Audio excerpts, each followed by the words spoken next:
আসসালামু আলাইকুম সবাইকে। আমি শখের গল্প থেকে সাদিয়া বলছি। আশা করি আপনারা সবাই ভালো আছেন। তো আমি আজকে আবারও নতুন একটি ভিডিও নিয়ে হাজির হয়ে গেলাম। আমার মতো যারা শুটকি পাগল তাদের জন্য এই রেসিপিটি একদম পারফেক্ট। কিন্তু যারা শুটকি খান না তারা কিন্তু অবশ্যই একবার হলেও এই রেসিপিটি ট্রাই করবেন। তো চলুন আমরা এখন তেল দিয়ে শুটকির তরকারিটি বানিয়ে নিই। এখানে আমি প্রথমেই তেল ছাড়া শুটকিটিকে ভালো করে ভেজে নিচ্ছি, আপনারা দেখতেই পাচ্ছেন। তারপর এটিকে আমরা পানি দিয়ে ভালো করে ধুয়ে নিয়ে উঠিয়ে নিব। শুটকিটিকে ভালো করে ধোয়া হয়ে গেলে আমরা ওই একই কড়াইয়ের মধ্যে সয়াবিন তেল দিয়ে দিব। তারপর দিয়ে দিব হচ্ছে পরিমাণ মতো পেঁয়াজ। এই তরকারিতে তেল আর পেঁয়াজটা কিন্তু একটু বেশিই লাগে। তারপর দিয়ে দিব হচ্ছে ধুয়ে রাখা শুটকিগুলোকে। এখন আমরা একসাথে এটিকে ভালো করে ভেজে নিব। ভালো করে ভাজা হয়ে গেলে তারপর দিয়ে দিব হচ্ছে রসুন বাটা। আমি এখানে ফ্রোজেন করে রাখা রসুন বাটা ব্যবহার করছি, আপনারা চাইলে ডাইরেক্ট পেস্ট করে দিয়ে দিতে পারেন। তারপর আমরা দিয়ে দিব হচ্ছে অল্প পরিমাণের পানি। তারপর দিয়ে দিব হচ্ছে হলুদের গুঁড়া, তারপর দিয়ে দিব হচ্ছে ধনিয়া গুঁড়া, তারপর দিয়ে দিব হচ্ছে মরিচের গুঁড়া, তারপর দিয়ে দিব হচ্ছে পরিমাণ মতো লবণ।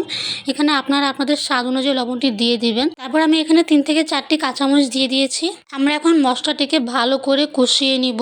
আমাদের কিন্তু মশলাটিকে ভালো করে কষিয়ে নিতে হবে, আর নাহলে কিন্তু মশলার গন্ধ করবে। আর মশলার গন্ধ করলে কিন্তু এই শুটকির তরকারিটি খেতে একদমই মজা লাগবে না। তো মশলাটি কষানো হয়ে গেলে তারপর দিয়ে দিব হচ্ছে কাঁঠালের বিচি, তারপর দিয়ে দিব হচ্ছে ছোট আলু, তারপর দিয়ে দিব হচ্ছে এখানে সিম। আমার আম্মু এখানে 1 বছর আগের কাঁঠালের বিচিটি ব্যবহার করেছে। আপনারা যারা কাঁঠালের বিচি সংরক্ষণ করতে চান কিন্তু সংরক্ষণ করতে পারেন না, তারা যদি জানতে চান যে কি করে 1 বছর পর্যন্ত সংরক্ষণ করা যায়, তাহলে অবশ্যই আমাকে জানাবেন। কাঁঠালের বিচি কি করে সংরক্ষণ করা যায় আমি এই নিয়ে একটি ভিডিও বানাবো।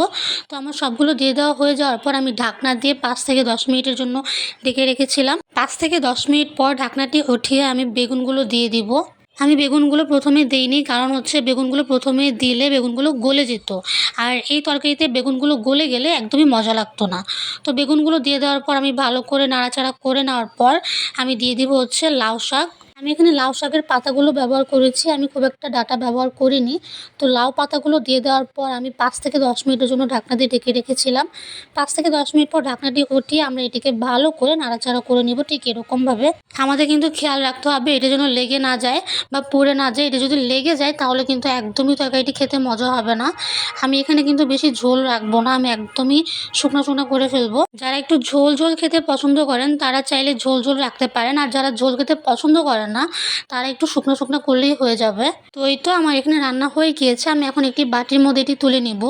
এই তরকারিটি খেতে কিন্তু অনেকটাই বেশি মজা। এই তরকারিটি আপনারা চাইলে রুটি দিয়ে খেতে পারেন বা গরম ভাত দিয়ে খেতে পারেন। এই শুটকির তরকারিটি যদি আপনারা একবার খান তাহলে কিন্তু মাংস খেতে ভুলে যাবেন, এতটাই মজার হয় এই তরকারিটা। যারা আমার মতো শুটকির পোকা তাদের জন্য এই তরকারিটা সব থেকে বেস্ট। আর যারা শুটকি খান না তারাও কিন্তু অবশ্যই এই তরকারিটি একবার হলেও ট্রাই করতে পারেন। আমি গ্যারান্টি দিয়ে বলতে পারছি আপনাদের এই তরকারিটি অনেক বেশি মজা লাগবে। তো এই তো আজকের ভিডিওটি এই পর্যন্তই। আশা করি আপনাদের ভিডিওটি ভালো লেগেছে, আর ভিডিওটি ভালো লাগলে লাইক শেয়ার কমেন্ট করবেন।